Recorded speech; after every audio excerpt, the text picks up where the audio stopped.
que je vais vous livrer l'atteste.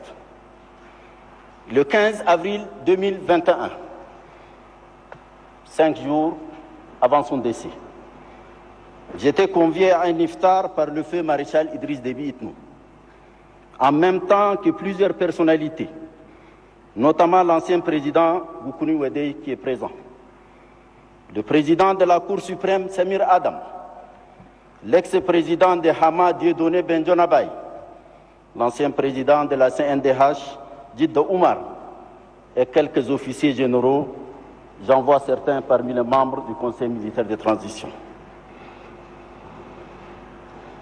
Après la prière du Maghrib, le président sortit un téléphone sur lequel il nous montra les positions des colonnes rebelles au nord et à l'ouest de Faye Largeau.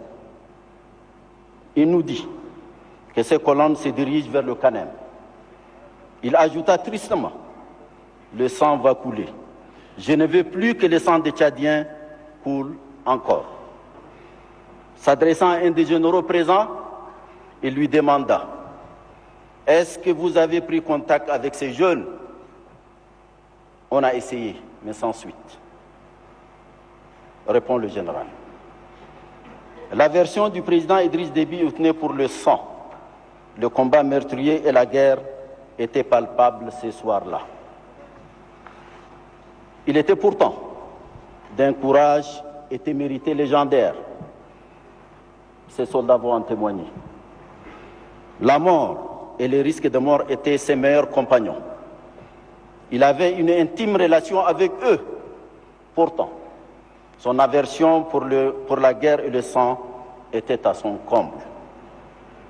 Puisse son sang et le sang de centaines et de milliers d'autres Tchadiens nous inciter à tirer la seule et vraie leçon de notre histoire qui vaille, enterrer la hache des guerres et se tourner résolument vers la réconciliation, la paix, l'harmonie et la démocratie.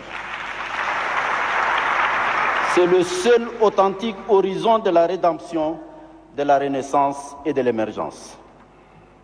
Chers frères et sœurs, vous voulez décider dans le sens de l'histoire et dans l'intérêt supérieur du peuple tchadien, alors décidez dans ce sens. Vous voulez continuer à tourner en rond, alors allez-y, tête baissée, à faire comme avant, ignorant les exigences d'une population longtemps silencieuse.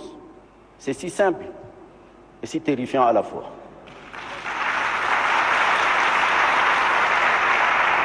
L'Union africaine ne peut rien contre votre volonté, ni contre la volonté d'aucun peuple africain. Elle peut simplement vous accompagner dans vos choix lorsqu'ils sont en conformité avec ses principes et décisions.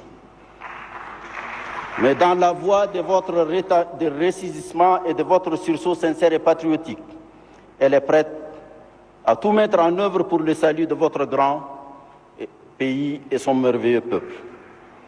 La mise sur pied du groupe de contact international pour accompagner votre transition est une initiative que nous avons la ferme intention d'amplifier par son élargissement à de plus en plus d'acteurs et segments de la communauté internationale. Il vous revient cependant d'inventer les positions et les comportements aptes à nous faciliter cette mobilisation d'une communauté internationale aujourd'hui quasi unanime sur un cheminement respectueux des principes fondamentaux auxquels le peuple tchadien est si profondément attaché, lui qui a tant consenti pour leur émergence et leur consécration. Hafizallahu Tchad, wa salamati Tchad, wa saddada khuta benihi ila rashad. Wassalamu alaikum wa rahmatullahi wa barakatuh.